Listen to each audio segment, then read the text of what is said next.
Olá, pessoal, bom dia. Deixa eu pegar meus óculos, esqueci. Como estamos?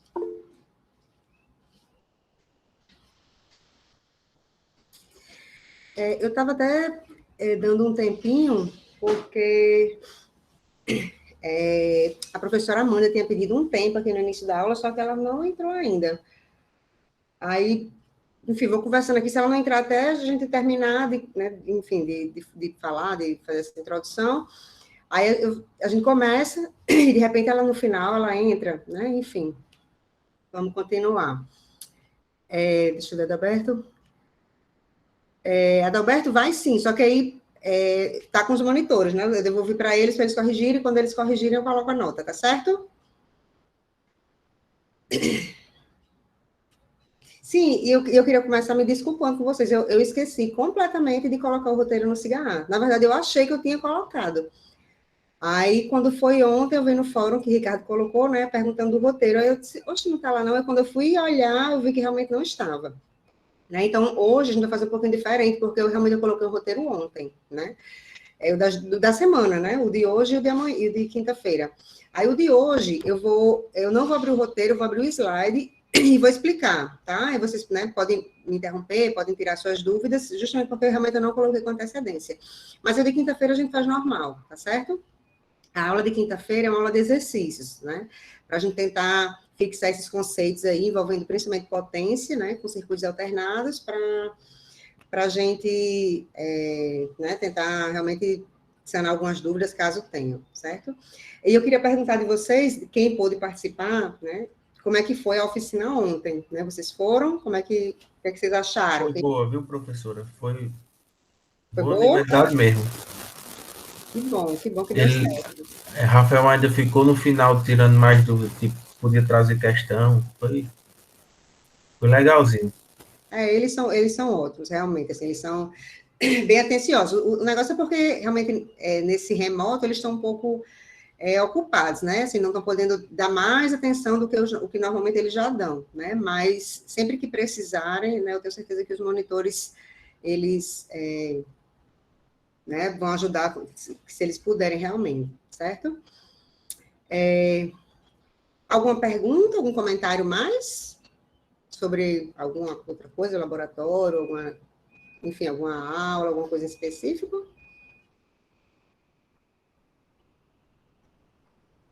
Em relação ao laboratório 3, né, que vocês finalizaram na sexta-feira passada, eu sei que algumas pessoas me pediram para prorrogar o prazo.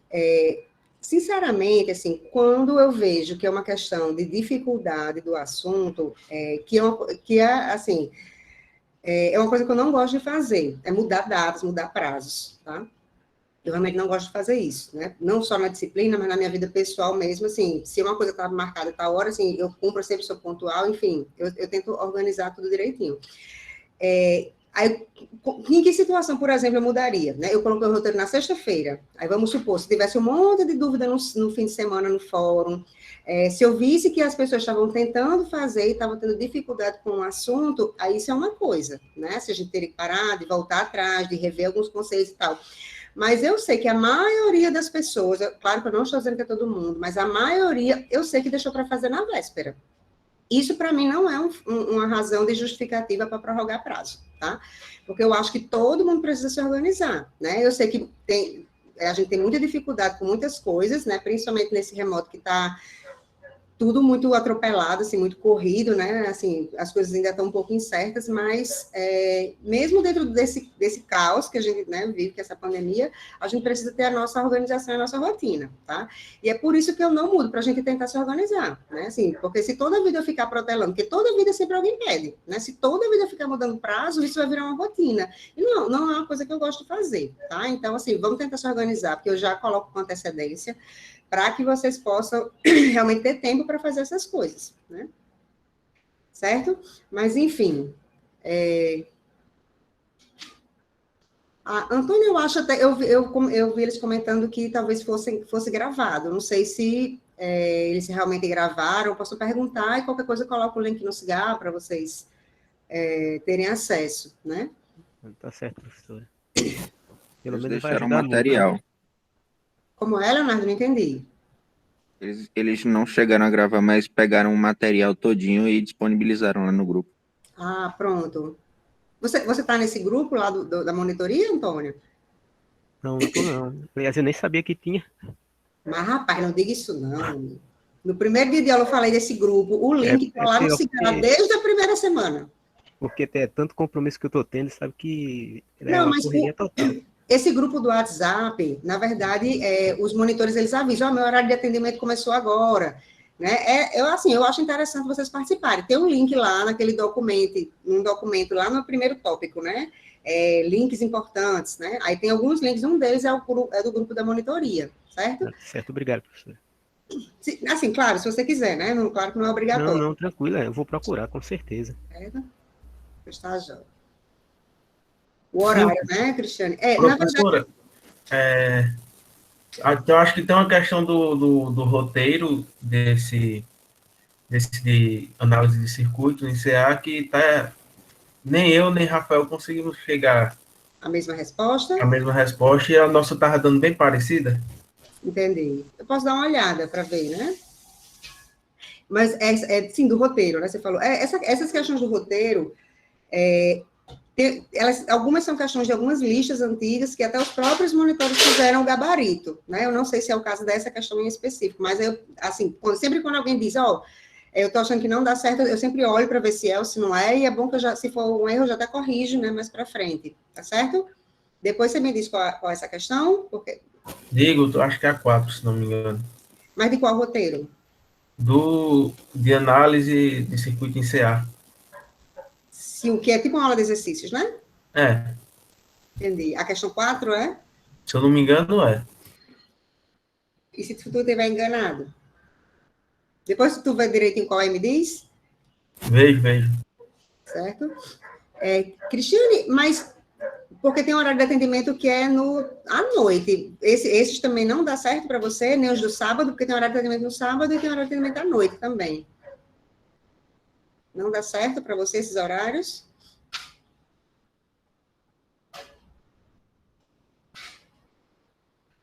Não sabe. Mas tu não tem aquela tabelinha lá, tá lá no Cigarra, uma imagem que eu coloquei com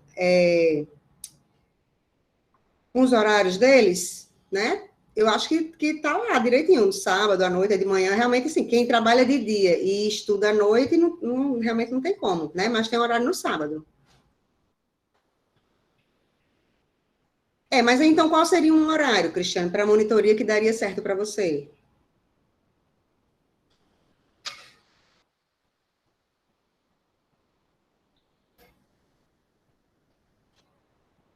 Na quarta? Bom, assim, se por um acaso a gente conseguir que muita gente diga que só pode ser horário, então a gente realmente pode tentar fazer essa modificação, né? Assim, eu imagino que você entenda que, assim, a gente não tem como mudar o horário de um monitor por causa de um estudante, né? Se muita gente estiver na mesma situação que você, que o horário que seja bom, coincida com o seu horário, a gente pode dar um jeito sim, tá certo? De repente, ver com o restante dos estudantes aí para ver se caberia isso, né? Mas, assim, de qualquer forma, toda dúvida que você tiver, se você puser no fórum, né, sei lá, na quarta-feira é um horário bom para você, de repente você está com uma dúvida e precisaria desse atendimento. Um dia antes, tenta agendar comigo que a gente faz, né? Eu sempre me coloquei à disposição aqui de vocês, eu não deixo um horário de atendimento fixo justamente por isso, porque se eu deixar um atendimento fixo, eu não vou atender todo mundo, né?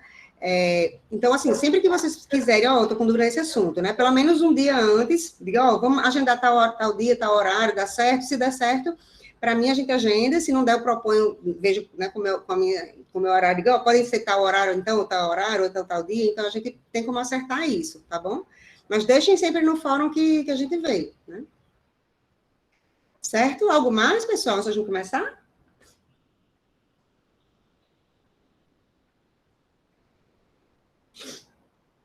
Então, eu vou projetar aqui o slide da aula de hoje. Espera aí. Acho que eu fechei sem querer aqui.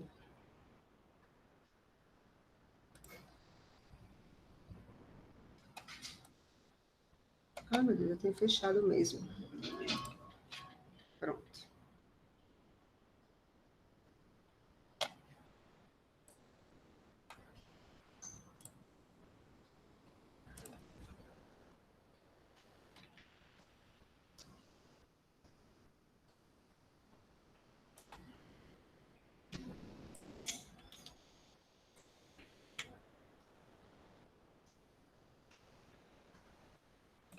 Pronto, todo mundo está vendo, né? Então, como eu falei, né, no início, eu realmente esqueci, achei que eu tinha colocado os roteiros lá no cigarro, só que não tinham, né? Não estavam lá. Aí, o que vai acontecer? Hoje, essa aula de hoje, especificamente, porque eu coloquei o roteiro ontem, né? Eu vou realmente falar sobre ela, vou explicar o assunto, então eu não vou abrir o roteiro hoje, tá? Mas quem deu tempo de fazer o roteiro, eu coloquei, acho que no final da tarde ontem, enfim, se deu tempo para alguém fazer, aí no final a gente abre e pode discutir o roteiro caso alguém tenha dúvida de alguma questão específica, tá certo? Mas eu vou, explicar, não é uma coisa que eu acho legal fazer no online, porque às vezes as aulas ficam longas, mas, graças a Deus, essa aula ela é bem curtinha, de correção do fator de potência, ela não é muito longa, né? Então, até isso deu certo, tá bom? Então, aí eu vou explicar essa aula, vou fazer como se fosse uma aula mesmo, tá? Claro que, assim, é bom que vocês depois peguem o roteiro, dêem uma olhadinha no roteiro, né, para tentar fazer as questões, né? E a próxima aula a gente faz normal, tá? Que a próxima aula, como eu falei, é uma aula de exercícios. Eu vou mudar para os slides e eu não vou ver o chat, tá? Mas quem quiser tirar alguma dúvida, na hora que eu estiver falando, pode abrir o microfone e me interromper, tá certo? Vou começar aqui. Professora, só para tirar uma dúvida a respeito dessa aula de quinta, vai ser aula de exercício de tudo que a senhora já deu agora, até esse momento na segunda unidade, né? É porque, na verdade, não tem como separar, né? O foco seria potência, mas não tem como falar de potência sem resolver o circuito, por exemplo, sem transformar em impedância, sem ter o conceito de fasor, percebe? Sim, Tá sim, tudo sim. interligado, mas o objetivo é englobar realmente tudo, porque não tem como separar as coisas, né? Ok. Certo? Deixa eu ir aqui para minha apresentação. Mas parece que alguém quer entrar. Então, pronto. Pronto, então, essa aula seria sobre correção do fator de potência, né? O roteiro passado, a gente viu a questão da potência e circuito de corrente alternada, né? E a gente viu também, né, que a gente tem uma nova concepção de potência, que antes a gente só estudava a potência P, dada em watts, né, que era porque a gente chama de potência ativa, porque a gente só trabalhava com elementos resistivos, né? Então, quando a gente insere elementos reativos, né, que são os indutores, os capacitores, a gente passa a ter uma potência que é característica desses elementos, que é a potência reativa, né? Então, a nossa potência total vai ter que levar em consideração essas duas potências, né? A potência ativa e a potência reativa. E essa soma, ela não é simplesmente uma soma algébrica, ela é uma soma vetorial, né? A potência ativa é a minha parte real da potência total e a parte reativa é a potência imaginária, tá? Nessa aula de correção do fator de potência, né, a gente vê um pouquinho do que é o fator de potência, né, fala um pouquinho da legislação, né, que tem uma legislação por trás aí, não é qualquer valor de potência reativa que a gente pode ter, né, tem uma legislação que regula isso, tá? E como a gente fazer essa compensação para a gente não pagar multa, porque a lei prevê multa caso a gente tenha um excesso aí de energia reativa, tá? Bom, só voltando aqui, né, o que seria esse fator de potência, né? Do triângulo de potências, né, que a gente tem aqui, ó, né, lembrando que a hipotenusa, né, é a minha potência aparente, que é o módulo da potência complexa, né? Então, se eu escrevo a potência total na forma vetorial, eu chamo ela de potência complexa. O módulo dessa potência complexa é justamente a potência aparente, que é a hipotenusa desse triângulo das potências. A base do triângulo, que é a minha parte real, é a potência ativa, e a altura do triângulo, que é a minha parte imaginária, é a potência reativa. Esse ângulo aqui, né, é um ângulo que é bem importante, traz muita informação sobre esse balanço de potência aí no sistema, né, que é o ângulo do fator de potência, certo? Então, esse mesmo ângulo aqui, né, eu já comentei com vocês que a gente tem 3 maneiras de obter esse ângulo, tá? O primeiro que a gente está vendo aqui, né? Vou considerar o primeiro que a gente está vendo aqui, tá? É o ângulo do triângulo de potências, ou seja, a fase da potência complexa, tá? Ou ainda, ele é a defasagem entre a onda de tensão e a onda de corrente, né? Que a gente já viu isso também, e esse ângulo ainda é o ângulo da impedância, tá? É a fase da impedância. Aí você vai dizer, a fase da impedância é a mesma fase da potência complexa? Se a potência complexa que eu estou analisando é a potência sobre essa impedância, aí vai ser, tá? Por que isso, né? Ó, eu tenho que a impedância V sobre I, né? Aí lembra que aqui, se eu for transformar esses fasores aqui de tensão e corrente em módulo e fase, né? Eu vou escrever o meu fasor de tensão como sendo o módulo, né? Com a fase θV, e a corrente com a fase θI, né? Como eu tenho um quociente, a fase resultante, né, vai ficar a diferença aqui, né, da fase do numerador menos a fase do denominador, então θV menos θI.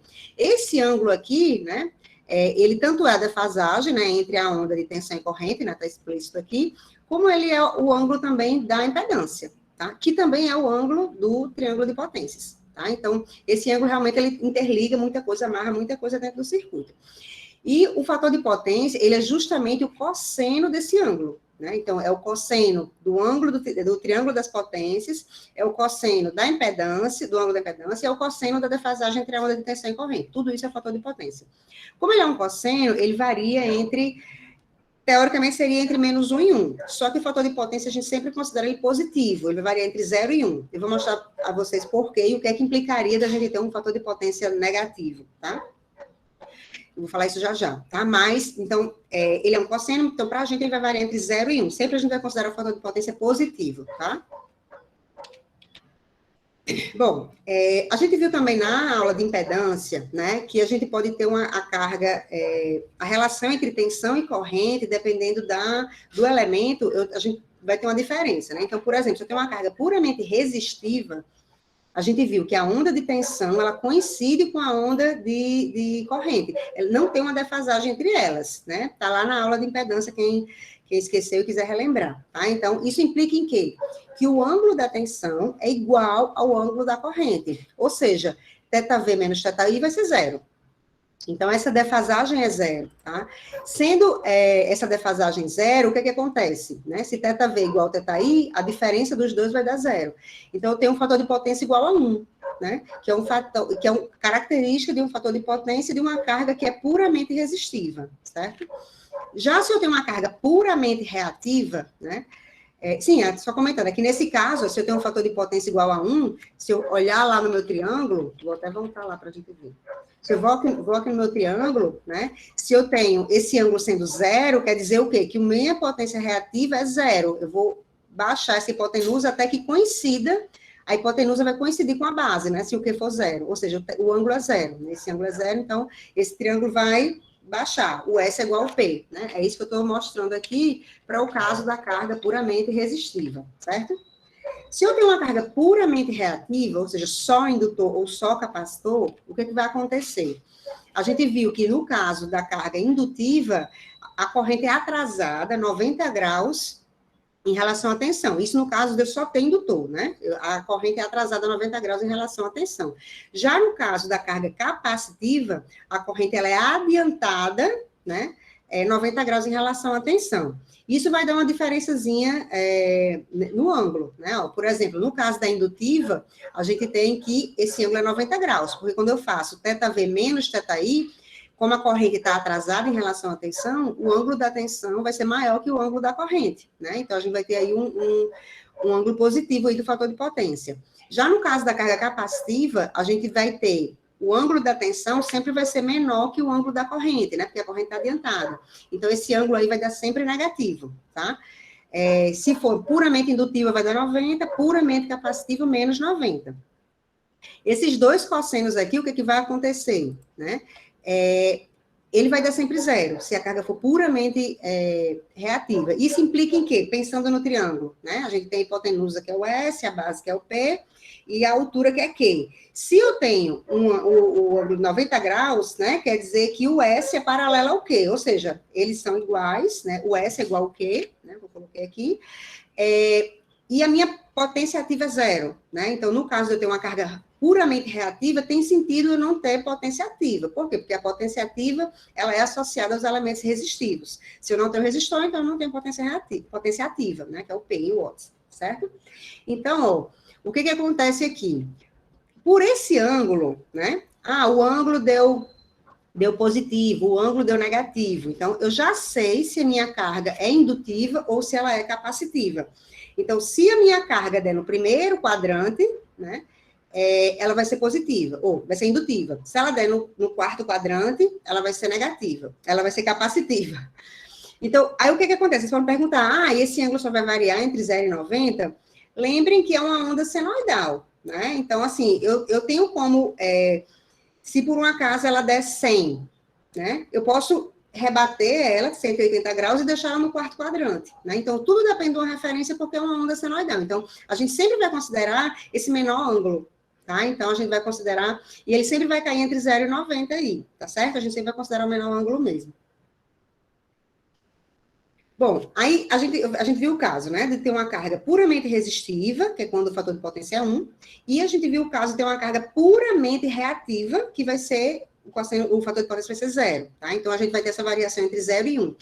Mas e se eu tenho uma mistura dessas cargas? Se não é puramente resistivo ou não é puramente indutivo, se eu tenho resistivo e reativo aí ao mesmo tempo, né? É o que a gente chama de carga híbrida, né? A gente vai fazer uma combinação e esse fator de potência, ele vai fazer essa variação de 0 até 1, né? Vai partir de uma carga puramente reativa até uma carga puramente resistiva, né? Então, a gente vai estar aí nesse meio termo, certo?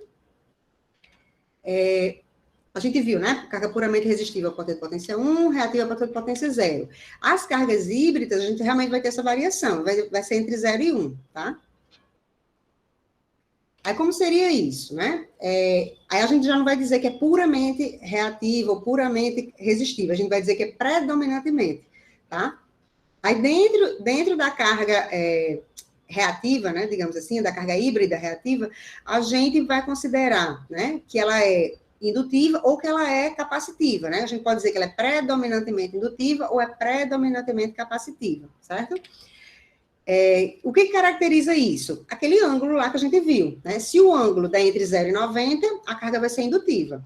Se der entre 0 e menos 90, né, a carga vai ser capacitiva, né? Então, basicamente é isso. Outra forma de enxergar isso. Eu plotei o ângulo da tensão, né? Plotei meu fasor de tensão e plotei meu fasor de corrente. A corrente está atrasada da tensão, então ela é indutiva. A corrente, ela está adiantada da tensão, então ela é capacitiva. Então, a gente tem como ver, pelo ângulo, diferença, né, de θV menos θI, certo? Se for positiva, ela é indutiva, se for negativa, vai ser capacitiva. E pode ver pelo gráfico das ondas de tensão e corrente mesmo. Se a tensão tiver... Eu sempre prefiro me referir em relação à corrente. Se a corrente estiver atrasada em relação à tensão, ela é indutiva. Se a corrente estiver adiantada em relação à tensão, ela é capacitiva, tá? Isso dá nome ao fator de potência, né? Lembra que eu falei que a gente não vai usar fator de potência negativo, né? Então, o que a gente vai dizer? Se a carga é predominantemente indutiva, é porque a gente tem um fator de potência, por exemplo, de 0,8 indutivo ou atrasado. Atrasado quer dizer que a corrente é atrasada da tensão. Se a gente tem uma carga predominantemente capacitiva, a gente vai dizer que esse fator de potência, né? Por exemplo, 0,8, só que adiantado, né? Ou capacitivo, certo? Então, sempre a gente se refere à corrente. Se a corrente for adiantada, indutivo. Se a corrente for atrasada, capacitivo, certo? Então, por exemplo, os problemas, a gente vai dizer assim... um fator de potência de 0,75 capacitivo. Eu já sei que esse ângulo da impedância ou o ângulo da potência, ele vai ser negativo, ele vai estar lá no quarto quadrante, porque ele é capacitivo, tá? Se eu digo que ele é indutivo, então ele é positivo, tá certo? Então, isso aí já é uma informação associada ao fator de potência, né? Dependendo do tipo de carga que a gente tem. Certo? E o que as nossas normas, o que a nossa legislação fala sobre isso, né? Primeiro, na própria regulação, né, tem uma norma para isso, que é a resolução, né, 414 da ANEEL, certo? Que ela diz, de 2010, né, que ela diz que, primeiro ela define, né, esse tópico, ela define fator de potência. Ela diz que o que é fator de potência? É a razão entre a energia elétrica ativa e a raiz quadrada da soma dos quadrados das energias elétricas ativa e reativa, consumidas no mesmo período especificado. Primeiro, a gente está falando de energia ou de potência, né? Energia é só potência ao longo do tempo. Então, quando eu faço a relação de energia, se eu considero um período especificado, né, eu estou falando de potência mesmo, tá? E segundo, ele está dizendo justamente o que é o ângulo θ, que é o S sobre P, né? Aliás, é o P sobre S, né? O que ele está dizendo? Quem o fator de potência é a razão entre a energia elétrica ativa, que é o P, dividido por quem? Pela raiz quadrada da soma dos quadrados, da energia ativa e reativa, ou seja, é a raiz de P ao quadrado mais Q ao quadrado. Quem é a raiz de P ao quadrado mais Q ao quadrado? É a hipotenusa, que é o S, que é a potência aparente. Então, se eu pensar no triângulo das potências, a base P, né, sobre a hipotenusa S, é justamente o cosseno de θ, que é o fator de potência, né? Certo? Então, ele está só dizendo lá como a gente tira do triângulo das potências a informação do fator de potência, tá? Do cosseno de θ. Bom, aí nesse mesmo documento, né, no artigo 95, ele diz o seguinte, né? Ele define, como vai falar, e ele diz que para os consumidores do grupo A e do grupo B, né, nós, consumidores residenciais, nos enquadramos no grupo B, tá? Então, ele diz que o fator de potência mínimo é de 0,92, tá? Isso ele seja indutivo ou capacitivo. Ele não pode ser menor do que 0,92. O que acontece, né? Lembram que lá na aula de potência, a potência que realiza trabalho é a potência ativa, é o P. Só que a potência reativa, ela puxa corrente também, né? Ela demanda, digamos assim, que a gente tenha um circuito, um sistema preparado para receber também aquela potência. É como se a gente pagasse, né, um fio maior para comportar essa corrente que a energia reativa demanda, só que ela não serve para realizar trabalho, ela não vai fazer, não vai mover uma carga, ela não vai, de fato, realizar trabalho enfim, para as nossas cargas, né? Então por que a gente não tira ela no zero de vez? É porque a energia reativa, ela tem sua importância, né? Ela é importante para que a gente, por exemplo, consiga magnetizar, né, o campo magnético do motor e ele consiga funcionar, né? Então, a gente realmente, ela é intrínseca a determinados tipos de cargas, ela não tem como zerar essa energia reativa, né? Mas ela não realiza trabalho, a gente paga para ter ela, né, e de fato não realiza trabalho, não se converte em energia útil, né, digamos assim. Certo? Então, o que acontece? A concessionária de energia limita esse fator de potência, ou seja, limita a quantidade de energia reativa, porque se a gente pensar no triângulo de potências, né, quanto maior o ângulo, né, menor é o meu fator de potência, menor é o cosseno. Então, quando ele vai se aproximando de zero, é ruim. Por quê? Porque quer dizer que a altura do triângulo é grande e eu tenho muita energia reativa. E não é isso que se espera. Se espera que diminua a energia reativa para que o triângulo ele tenha um ângulo menor, né, e o fator de potência vá se aproximando do 1. O ideal, né, que se almeja assim, nas indústrias, né, onde tem os grandes consumidores de energia aí, é que esse fator de potência seja mais próximo de 1, né? No nosso caso aqui da Coserna, né, que é a nossa concessionária de energia elétrica, tem que estar entre 0,90, tem que ser maior do que 0,92, tá? Seja ele indutivo ou capacitivo, tá bom? Bom, aqui só para deixar exemplificado um pouquinho o que eu falei de grupo A e grupo B, né? Os consumidores de grupo A, né, se referem a quem é atendido em alta tensão, né? Por exemplo, a indústria que recebe a alimentação lá, né, maior do que 2.300 volts, tá? Aí tem as subdivisões aqui, né, a 1, a 2, dependendo do nível de tensão, né, da forma como chega essa tensão, e nós estamos aqui, ó, nós estamos B1, né, que somos os consumidores residenciais, né, que é o que a gente recebe em baixa tensão, que é menor do que esse 2.300 volts, tá? Aí tem as subdivisões aqui também, tá? Mas só para ilustrar. Bom, aí vamos supor, né, tem uma indústria lá que tem um monte de máquina, que os motores elétricos, eles são grandes geradores de energia reativa, indutiva, tá? Né, porque a gente tem as bobinas do motor, que são como indutores e tal, então ela carrega muito o sistema elétrico com energia reativa indutiva. Aí o que acontece? Pode acontecer de ter um fator de potência, dessa carga, né, fazer com que o fator de potência caia abaixo de 0,92. Então, as indústrias têm de se preocupar, quando elas têm esses tipos de cargas, em manter um fator de potência no mínimo em 0,92, porque senão ela é multada, tá? Ela é multada se ela descumprir esse aspecto aí da legislação, tá? Então, ela tem de fazer uma correção. E como é que é feita essa correção? É isso que a gente vai ver agora, que é o motivo dessa aula. É bem simples de fazer. No caso aqui, eu vou mostrar um tipo de correção, tá? Que é quando a gente tem o excedente reativo devido a cargas indutivas, como é esse caso do motor que eu falei. E por que a gente não vai ver o contrário? Quando a gente tem um fator uma energia reativa capacitiva muito grande.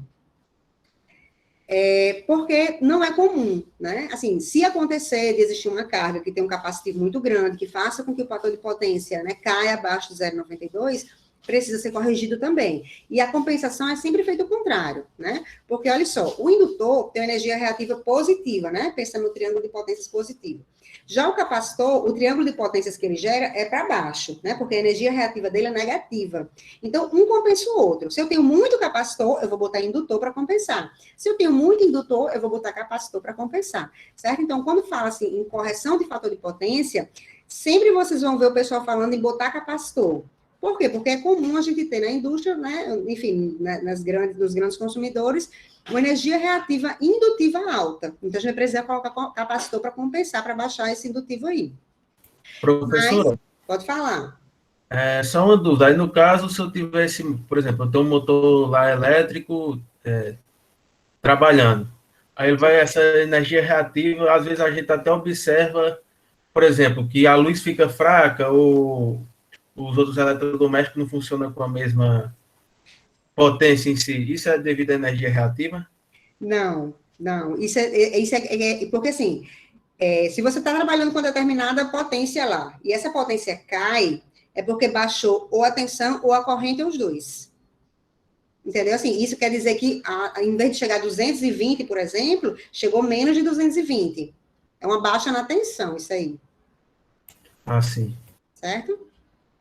Porque a energia reativa, ela não interfere dessa forma. O que ela faz é consumir mais corrente da rede elétrica, entendeu? Ou seja, ela vai, gastar mais corrente, né, digamos assim, para compensar essa energia reativa, para suprir essa energia reativa, só que não realiza trabalho. O motor não vai girar mais rápido, não vai ter mais força por causa dessa energia a mais que ele está consumindo, né, pensando assim, devido a essa energia reativa, entendeu?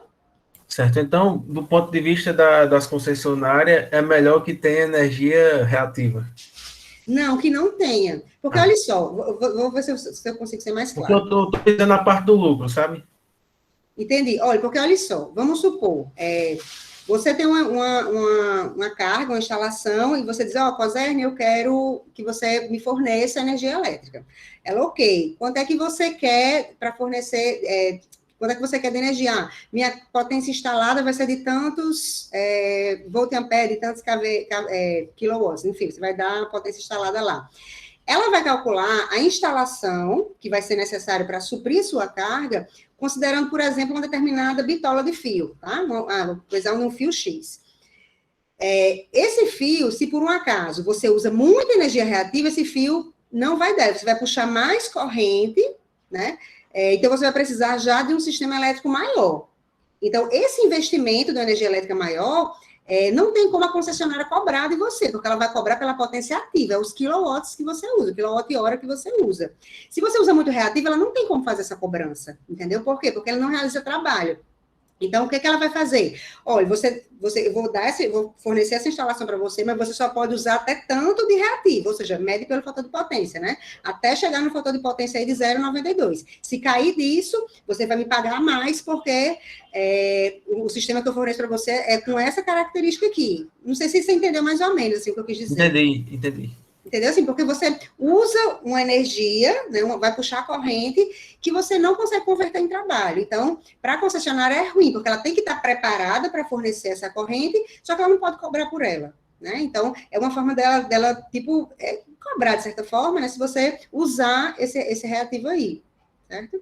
Da mesma forma, porque assim, não para a gente consumidor, né, residencial, mas as grandes indústrias, eles fazem um contrato de demanda, né? Olha, eu vou usar tanto de potência. Se eles usarem a mais, eles pagam o excedente também, né? Então, enfim, tem uma série de detalhes desses contratos entre as concessionárias e os grandes consumidores, né? Porque realmente é bem sensível essa coisa aí do reativo, né? Ô, professora, pode falar. É por isso que tem uma limitação ou uma restrição de partida de entrada de grandes cargas nas indústrias no horário de pico, no horário do rush. Aí já é outra coisa, que a gente vai ver um pouquinho motor. Isso aí, essa questão da limitação da partida, né, de motores, é porque, assim, aí a gente pode pensar só em energia ativa mesmo, nem reativa. O motor, imagine que o motor ele vai mover uma carga, ele tem pelo menos aí o peso do seu eixo, né? Então ele está parado. Imagine vocês acham que ele precisa de mais corrente quando ele está parado, que ele vai ser posto para funcionar, que ele vai sair da inércia, ou quando ele já está funcionando para manter uma carga girando? Vocês acham que ele... Na partida. Na partida. Isso, normalmente, em média, é 6 vezes o valor da corrente que ele precisa para manter aquela carga girando, né? Então, é muito desproporcional para usar em pouco tempo. Então, ali, se muita gente parte ao mesmo tempo, vai puxar uma corrente maior naquele horário, e por isso que tenta se evitar. Mas essa corrente é por causa da potência ativa mesmo, é do trabalho que ele precisa para poder mover o eixo, para poder sair da inércia, né? Professora, no horário das 18 até pelo menos às 22, eu trabalhava na termoelétrica, então a gente observava que esse aí é o período que tem maior consumo, né? As pessoas estão chegando às suas residências e tal, e as indústrias também estão aumentando suas produtividades. Então, nesse período, você tem um consumo maior de potência. Na questão do efeito do sistema reativo sobre a linha de transmissão, é que você observa que, por exemplo, quando entrou um grande número de parques eólicos aqui, e esses parques eólicos estavam jogando parte da sua produção numa linha de transmissão que as outras unidades geradoras também jogavam, então a tensão caía muito, e a gente tinha que fazer essa correção dentro do gerador da termoelétrica. A gente jogava lá um reativo menos alguma coisa, e aí a gente ia corrigindo a tensão na saída do gerador, porque se a gente deixasse essa tensão baixar muito ou aumentar muito, ela podia derrubar a turbina, né? Porque você tem um limite lá para operar, tanto para que é subtensão, como para sobretensão, né? Até saía 18 kV. Se você fosse até 19,4, poderia derrubar o gerador. E se você fosse abaixo de 17, você poderia. Então, a termoelétrica ela tem essa função também, de corrigir o fator de potência da rede.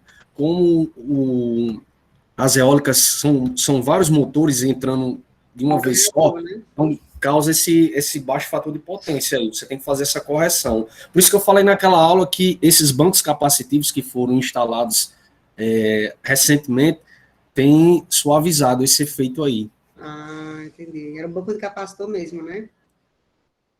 Ah, pois é interessante, né? Até ver o que o Rafael falou, porque são formas, né, assim, de que os setores encontram para fazer essa compensação, né? Mas do ponto de vista do consumidor, né, ele tem que se preocupar com isso também, tem sei lá, uma indústria mesmo, ele sozinho, ele precisa ter recursos para fazer essa correção, se ele não quiser pagar a multa, caso chegue nesse limite aí, né?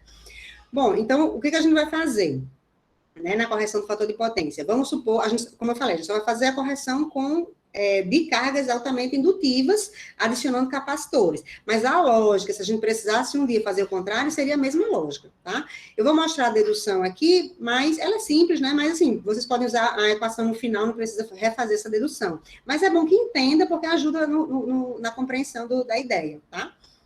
Então, o que vai acontecer? Vamos supor que a gente tem essa carga, que é indutiva, né, que está com o fator de potência lá embaixo, menos do que 0,92, e eu preciso colocar um capacitor para compensar essa energia reativa para fazer subir esse fator de potência, tá? A gente sempre vai adicionar essas cargas em paralelo, tá? Às vezes as pessoas me perguntam, dá certo adicionar em série? Teoricamente dá, né? Mas o que acontece?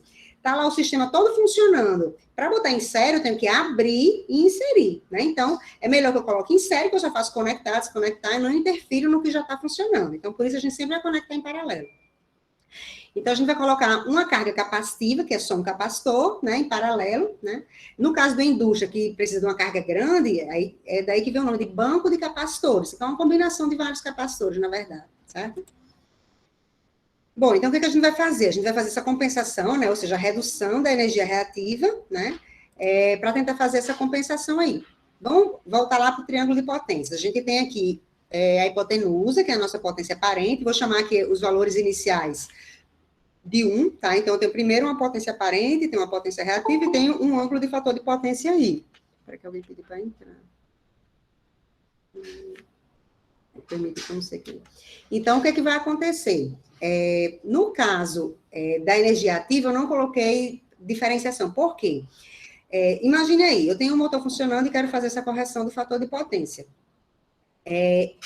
Lembra que eu falei que a potência ativa é a potência que de fato realiza trabalho, né? Então, essa potência ativa é a que de fato vai mover minha carga, né? Assim, que vai realizar o trabalho lá no eixo, né? Para gerar esse torque para mover minha carga.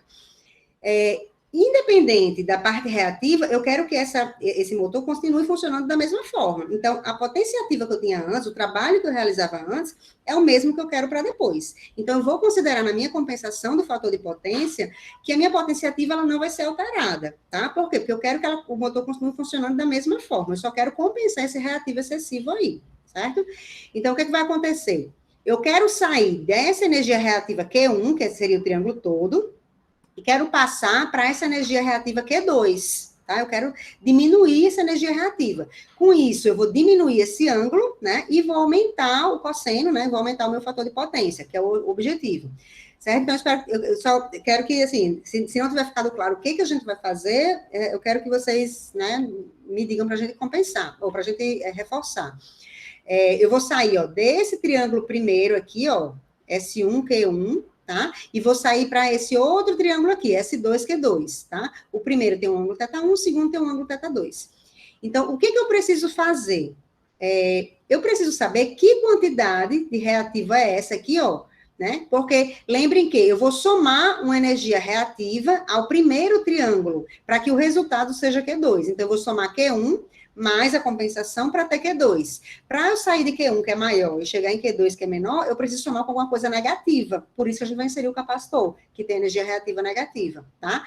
Então, quer dizer o quê? Que essa carga negativa, essa carga reativa negativa que eu vou inserir, ela tem que ter justamente essa quantidade aqui, ó, Q1 menos Q2. Porque eu vou fazer essa compensação, né? Porque quando eu somo com Q1, ela é negativa, ela vai vir aqui para Q2.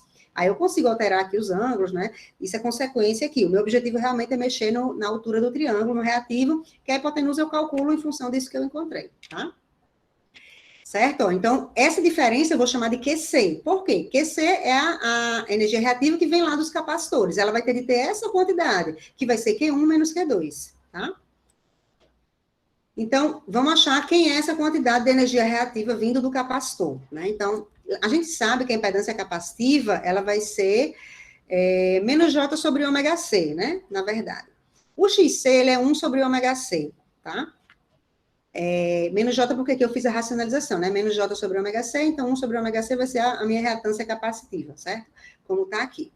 Essa reatância capacitiva, ela tem de ser capaz, né, de gerar aquele Q que eu quero lá, tá? Aí, como é que eu vou ver isso? A minha variação de energia reativa, que eu chamei de QC, né, que vai ser o Q1 menos o Q2, ela vai ser dada, né, da minha relação de potência, né, porque eu posso fazer as associações, né, o S está para a impedância, assim como o P está para o R, assim como o Q está para o X, né, que é a reatância. Então, eu posso dizer que essa potência reativa é igual a tensão ao quadrado dividido pela reatância. Então, ó, a minha tensão, ela vai ser sempre dada em RMS aqui, tá? Então, vai ser V2 ao quadrado sobre a minha reatância, né? Que é como se fosse o V2 sobre R, né? Só que aqui, como eu tenho reativo, então aqui não é o R, é a reatância, tá? Bom, aí fazendo isso, né? Eu sei que essa energia reativa, essa minha energia reativa, ela vai ser dada por ômega vezes C vezes V ao quadrado, né? Fazendo aqui a manipulação, substituindo o XC, né? Que é 1 sobre ômega C, tá? Então, substituindo aqui, eu vou ter essa relação. Isso quer dizer o quê? Que o meu QC vai ser ômega CV ao quadrado. Como eu quero C, eu isolo aqui. Então, o C vai ser a variação da energia reativa que eu quero, dividido por ômega vezes V em RMS ao quadrado. Isso dado em Faraday. Então, basta que, para eu achar qual é a capacitância que eu preciso usar para fazer essa correção, basta que eu saiba quanto eu quero alterar de energia reativa e basta que eu saiba qual a tensão que está submetida a essa carga, tá? Então, eu sabendo disso, né, e sim, claro que a frequência né, que o sistema está atuando. Então, sabendo disso, eu tenho como calcular esse capacitor. Vocês não precisam fazer essa dedução todas as vezes que forem usar, vocês podem usar essa equação direto aqui, tá? Só um minutinho.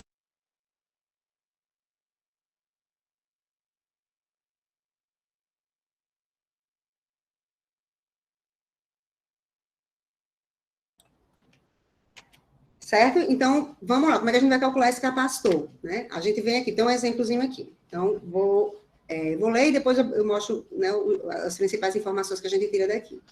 Bom, uma carga com impedância Z, tá? Já está mais genérico, né? É alimentada por uma tensão de linha de 100 volts RMS, já está em RMS, e é 60 Hz. E ela consome 50 watts, né? E apresenta um fator de potência atrasado de 0 a 80. Atrasado quer dizer que a corrente é atrasada da tensão, ou seja, ele é um fator de potência indutivo, é uma carga indutiva. Aí, que capacitância deve ser adicionada em paralelo com a carga para que o fator de potência seja corrigido para 0,97 atrasado? Aqui eu não estou fazendo... correção para a coserna, eu estou dando um exemplo mais genérico aqui, né? Enfim, basta que eu saiba onde eu estou e para onde eu quero ir, né? E que a gente consegue fazer essa relação aí. Então, eu vou sair aqui de um fator de potência de 0,8 atrasado, né? Para 97 atrasado, certo? Aí, o que vai acontecer? Nesse caso aqui,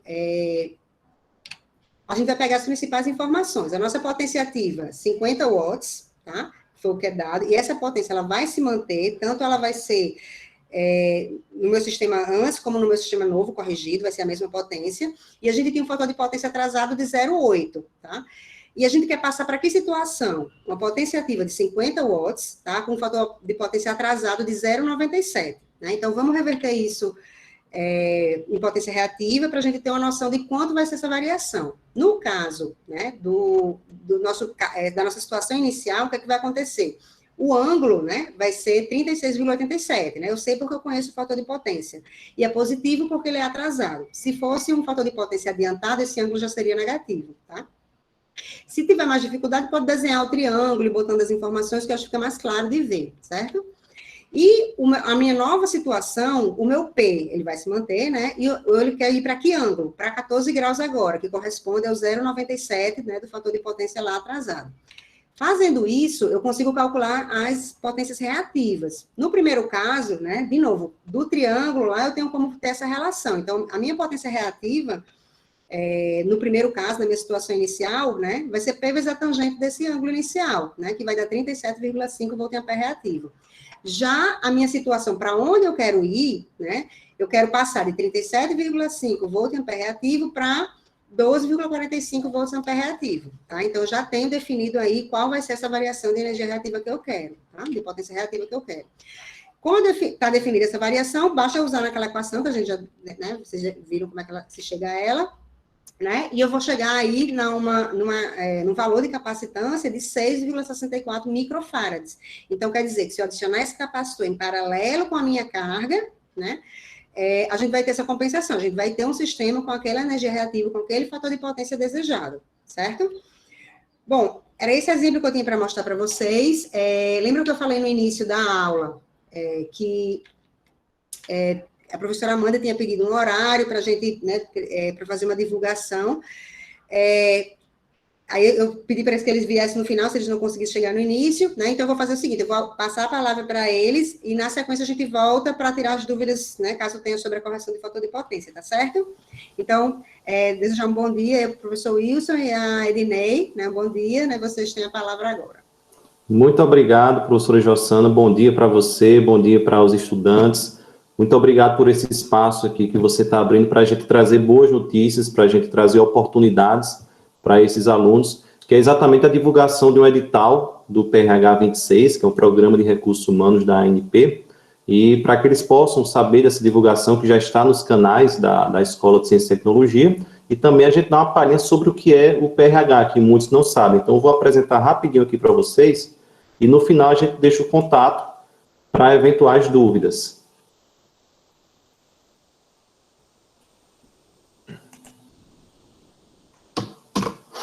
Então, essa sigla PRH vem de Programa de Recursos Humanos, é um programa da ANP, começou aí em 1999, já é um programa bem consolidado. Ele é coordenado por mim e tem como pesquisador visitante o professor Wilson da Mata, que está aqui presente com a gente, o professor Wilson que foi da Engenharia Elétrica, que participou da criação de muitos departamentos na UFRN. Nós temos 18 bolsas de graduação, 18 bolsas, das quais 8 estão abertas para a seleção neste edital, do qual a gente vai falar agora. Então, nós temos 10 bolsistas de graduação e temos aí 8 vagas em aberto, e eu acredito que dessa turma grande aqui da eletricidade aplicada, a gente consiga obter bons candidatos para essas bolsas. E temos também bolsas de mestrado, doutorado, pós-doutorado e uma de apoio técnico. Então, o PRH é um programa para a formação de recursos humanos para a indústria de petróleo. Nós recebemos recursos que vêm da ANP, as empresas petrolíferas aportam recursos na ANP e ela distribui para os PRHs que estão distribuídos no Brasil. E parte desses recursos é para bolsas, graduação, mestrado, doutorado e pós-doutorado, e a outra parte é o que a gente chama de taxa de bancada, que é o quê? O aluno que é bolsista do PRH, além dele receber ali a sua bolsinha todo mês, ele tem direito a um valor para participar de eventos, então diárias, passagens, inscrições, eventos tanto nacionais quanto internacionais, para comprar material de consumo para o laboratório, onde ele desenvolve a pesquisa, para comprar bens de capital, para realizar visitas técnicas, etc. Então, aqui são algumas imagens de visitas que os nossos alunos fazem a empresas petrolíferas, a ativos de produção. Aqui é uma visita à sede da Petrobras. Os valores das bolsas, né, a bolsa de graduação, que é aquela do edital, é um valor de R$600 por mês, são 24 meses, então o aluno passa 2 anos como bolsista, e no final ele recebe um certificado de ter participado desse programa de recursos humanos. Historicamente, esse certificado tem sido um diferencial para que o aluno, o egresso da engenharia, ingresse no mercado de trabalho. Esse número 26 do nosso PRH, né, são 55, referente à nossa classificação no edital. Então, foi um edital aberto para todo o Brasil, e aí o nosso programa ficou na melhor colocação no Norte e Nordeste. Os nossos laboratórios, parte deles estão aí no Complexo Tecnológico de Engenharia, que os alunos gostam de chamar de minhocão, então vai ser o minhocão mesmo. Lá no 2º andar, onde a gente tem esses laboratórios, laboratório de engenharia de reservatórios, laboratório de poços, laboratório de geofísica, mas o bolsista que for aprovado nesse edital, ele pode atuar em qualquer laboratório da universidade, porque a gente tem muitos parceiros internos. Então, laboratório de cimentos, laboratório de automação, onde atuam lá o professor Maitelli, o professor Ortiz, né, que foi orientador da professora Jossana, o laboratório de medição de petróleo. Temos o NUPEG lá com o pessoal da Engenharia Química e também temos parceria com o Instituto Metrópole Digital. Então, tem um colega lá, professor, que está aguardando alguns selecionados desse edital para tentar aplicar inteligência artificial à indústria do petróleo. Temos o aluno que for aprovado, né, no edital, ele também vai ter acesso aos melhores softwares da indústria de petróleo, são os mesmos softwares que as empresas utilizam. Então, softwares para engenharia de poços, softwares para modelagem, simulação de reservatórios, etc. É mais um diferencial. Então, você sai desses 24 meses de bolsa, além com esse certificado, né, além do diploma de engenheiro, também capacitado nos próprios softwares que as empresas de petróleo utilizam.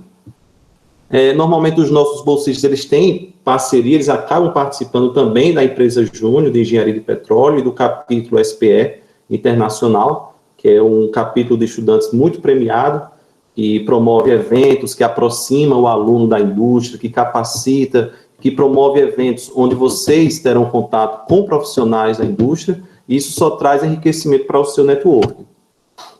É um PRH de engenharia de petróleo, mas que está antenado com essa mudança para as energias renováveis, essa mudança gradativa. Então, é possível que o aluno que ingresse nesse PRH ele possa simplesmente desenvolver um trabalho voltado para a energia eólica, para a energia solar, fotovoltaica. A gente não tem esse impedimento, até porque as próprias petroleiras estão migrando e se tornando empresas de energia. Então, empresas que atuam tanto com petróleo quanto com energias renováveis. Nós temos parcerias externas, então no PRH várias empresas aportam recursos, a principal delas é a Petrobras, mas também tem a Shell, também tem a Petrogal. Temos parceria com a PetroRecôncavo, Schlumberger, Halliburton, né, são as grandes operadoras de petróleo, inclusive a Schlumberger estava até com um processo seletivo aberto agora, e também estamos mapeando oportunidades com universidades do Reino Unido, mais especificamente com a universidade lá da Escócia, a Universidade de Aberdeen, que está querendo fazer parcerias com os alunos do nosso PRH, e dessas parcerias podem surgir projetos, podem surgir intercâmbios de estudantes. E agora, nesse slide, eu passo a palavra para o nosso colega, o professor Wilson, para ele falar sobre essas oportunidades que o bolsista, né, que o aluno aprovado vai poder ter. Bom dia a todas e a todos, especialmente a professora Jossana, revê-la aí, depois de certo tempo, tudo bem? Complementando as informações prestadas pelo professor Adnei, falando do programa, já falou sobre o valor da bolsa, que é uma bolsa razoavelmente atrativa para os alunos de graduação, acima do valor normal que é oferecido aí pela própria universidade, né? Essa taxa de bancada também é super importante para complementar as despesas de outras que não a bolsa do aluno, né? Muito importante também. Bom, vale a pena salientar que o nosso departamento de engenharia de petróleo, ele é composto de vários professores, dentre eles professores que foram captados dentro da própria indústria, ou seja, tem 6 professores tempo parcial da própria Petrobras.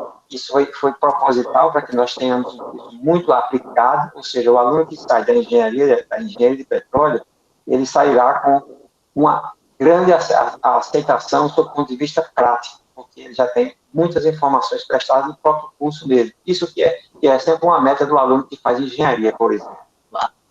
Bom, vale a pena relembrar que a engenharia de petróleo é uma dos ramos de engenharia que oferece os melhores salários no setor, né, das engenharias no país. Além disso, quem participar do PRH, ele terá um certificado de conclusão de bolsa, que é um grande diferencial no mercado de trabalho, bem como para próprios desenvolvimentos científicos. Se você for fazer um mestrado, fazer um doutorado ou um pós-doutorado, essa bolsa, esse certificado, ele vai computar muito para esse aluno, certo?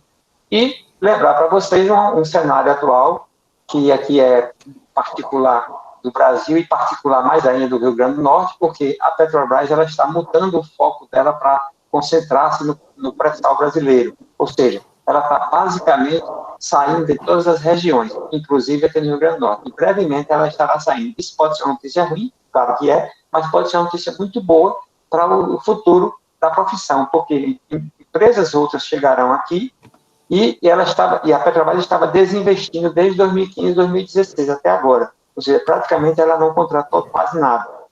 Enquanto essas novas empresas que estão chegando, elas vão abrir um mercado muito novo e, claro, quanto mais profissionais preparados elas pegarem, portanto, é importante que os nossos alunos saiam o mais preparados possível, porque a Petrobras ela formava a mão de obra. Essas empresas elas não estão preocupadas em formar a mão de obra, elas estão querendo pegar a mão de obra pronta. E onde é que elas vão pegar? Nos cursos que formam bem. E é o caso da gente aqui. Ok, gente? Então, era isso aí que eu queria falar para vocês, o Ednei complementa. Obrigado. Muito obrigado, professor Wilson. Então, nesses últimos slides, pessoal, só aqui um print, né, do edital. Você já tem acesso à íntegra desse documento nos canais da Escola de Ciência e Tecnologia, já foi amplamente divulgado. É esse edital número 06/2021. Eu coloquei só 2 tópicos das inscrições, que já estão se encerrando até o dia 22 de julho. Então, hoje é o dia 20. Até o dia 22, você pode mandar a sua inscrição para o edital. Basicamente, o que você vai mandar são documentos, tá certo? E aqui eu coloco os requisitos. Então, ser aluno do BCT, acredito que todos vocês são, né? Está a partir do 5º período. Então, pode estar no 5º, no 6º, no 7º, no 8º. É a partir do 5º, é isso que importa. Estar com status ativo ou formando, ter sido aprovado nesses componentes curriculares. Esses componentes, pessoal, são os dos 3 primeiros períodos do BCT. Então, você pode conferir aqui. Eu peguei lá a grade e coloquei aqui os 3 primeiros períodos. E o último requisito é estar aprovado ou estar matriculado em CTM, Ciência e Tecnologia dos Materiais, e em Mecânica dos Fluidos. Então, não precisa estar aprovado, se tiver ok, mas pelo menos que esteja matriculado em SCT 2411 e SCT 2413. Então, eu quero mais uma vez agradecer pela gentileza do espaço, a professora Rossana, deixar aí nesse slide o nosso contato, tem e-mail, tem WhatsApp, fiquem à vontade para esclarecer dúvidas sobre o edital. A gente aguarda a inscrição de vocês e agradece novamente a esse espaço. Muito obrigado. Não, obrigada a vocês por divulgarem, né? Realmente é uma ótima oportunidade aí para eles, né? Ter essa experiência ainda na graduação, né? E sempre que precisar, a gente está à disposição. Muito obrigado, professora. Eu vou deixar aqui no chat o contato. Pronto, ótimo. Obrigado. Obrigada, professora.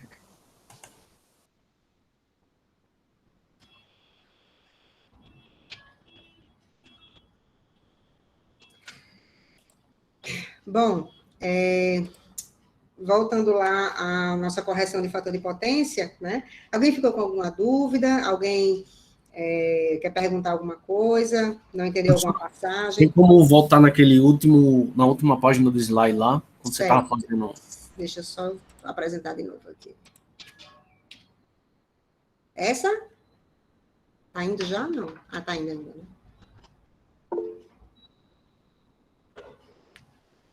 Esse já é o cálculo da correção? Isso, é simples mesmo. Esse aqui é o valor do capacitor que a gente deve colocar em paralelo.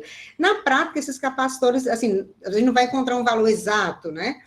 Aí, o que acontece? Vamos supor que a gente precise de um capacitor, a gente fez o cálculo de 9 microfarad, né? Aí, vamos lá, comercialmente, eu achei um de 10. Então, o ideal é sempre botar um pouquinho para mais. Eu vou botar um pouquinho a mais para fazer essa compensação, e não a menos, porque a menos eu não vou conseguir chegar naquela reativa que eu planejei, né? Então, eu boto um pouquinho a mais, ajusto aí com os valores comerciais existentes, eu posso fazer combinações também, né? Para fazer as associações. Mocinaldo, na verdade, assim, a gente calcula para chegar na compensação que a gente deseja, né? Só se o limite fosse muito pequeno para a gente botar um valor perto do que a gente calculou e passar de 1. Mas, na verdade, se ele chegar em 1, quer dizer o quê? Que eu zerei o reativo, certo? Eu tenho uma carga puramente resistiva. Ele passar de 1 quer dizer que ele vai começar a crescer para o outro lado. O reativo vai começar a crescer negativo, certo? Se ele passou de 1, né? Sei lá, ficou um reativo negativo agora, né? Porque antes eu estava, nesse caso aqui, antes eu estava grande, um reativo positivo, botei um capacitor que é negativo para compensar. Quando eu somar o positivo com o negativo, eu diminuo. Se eu diminuir tanto que eu fiquei com ela negativo, não tem problema, desde que esse negativo não seja muito grande, que gere um fator de potência menor do que 0,92, né? Então, eu posso deixar nessa faixa. Eu tenho o ângulo, se não me engano, para 0,92 dá 23, por exemplo, né? 23 graus, em torno de 23, 24 graus. Então, eu tenho que deixar, para estar atendendo a legislação da COSERN, tá? 23 graus positivo e 23 graus negativos. Então, eu tenho que estar dentro dessa faixa. Então, você corrigir, zerou e passou um pouquinho para o negativo, não tem problema, desde que ainda esteja dentro desse ângulo que gera um fator de potência aí, né, maior do que 0,92. Entendeu? Certo? Algo mais, pessoal, de fator de potência, alguma passagem, ou se alguém tentou fazer alguma coisa lá do roteiro, que teve alguma dificuldade. Porque realmente essa correção do fator de potência, ela é simples, né? Assim, para o que a gente vai ver aqui, ela é tranquila, assim, é só realmente ver quanto de reativa a gente quer compensar e calcular a capacitância relativa àquela variação de energia reativa, basicamente isso mesmo, né? A aula, assim, né, eu falei muito no início e tal, para a gente entender o que a gente queria fazer, mas o processo em si é bem simples. E aí, nada mais?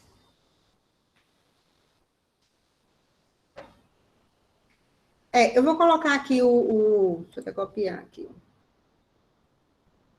Como eu sabia que eles vinham hoje fazer essa apresentação, né? E, além disso, o roteiro eu tinha colocado ontem, aí eu não coloquei o testezinho hoje, né? Porque,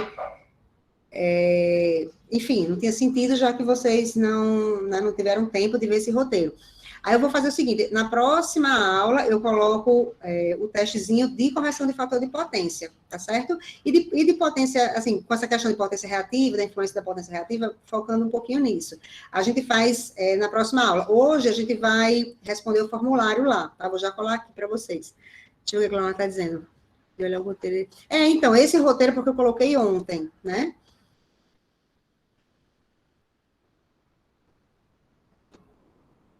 Cristiano, coloco hoje ainda. Na verdade, acho que dá tempo até colocar. Se a gente não demorar muito aqui, dá tempo eu colocar agora de manhã ainda, né? Eu coloco sim, tá? Mas, assim, tentem dar uma olhada no roteiro, que, assim, o vídeo é basicamente isso que eu falei para vocês hoje, né? Eu quis repetir porque, como eu falei, né? Assim, para a gente também não atrasar em relação ao andamento da disciplina, né? Mas, assim, peço desculpas por isso, realmente foi um erro, eu me avoei. Eu jurava que eu tinha colocado esse roteiro, só que não tinha, né? Os roteiros estavam prontos, mas não coloquei no cigarro. Certo? Eu vou colocar aqui no chat o link lá da planilha para vocês responderem a frequência, tá? Se alguém quiser abrir, quiser falar alguma coisa, tiver que perguntar mais alguma coisa.